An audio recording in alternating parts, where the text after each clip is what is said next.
Marin, ano la, kay 183, minus akong 64. Pagkatapos ng gala, naghahatian na po. Naghahatian na po. Nagambagan. Ala! Pumisis ka na!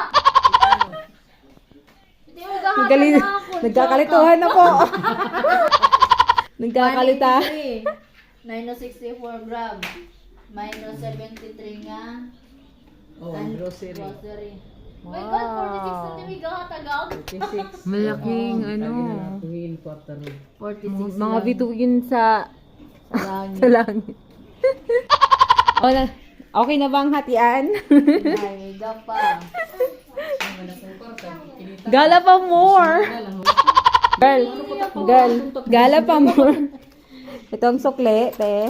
Anay, tapos, ikaw, girly, what? Anay. Sige.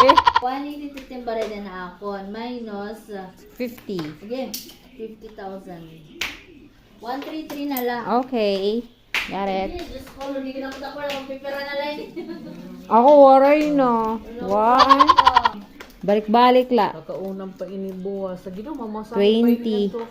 Ngayon. Kabiti. Pirat pa Wala sa akong pakit. 60. magkukan na lang kita nga daw kami magpapansit 30. kanton. Ngayon. Sorry, ako na dos. Magiging pansit kanton na lang yung bunay-bulag. 2 pesos. Actually, malaki talaga ang pagkaon. Every peso counts. Nalulunga akong pagkaon. Oo, nakakaon ako sa second class. Ang bayat na ako sa balay.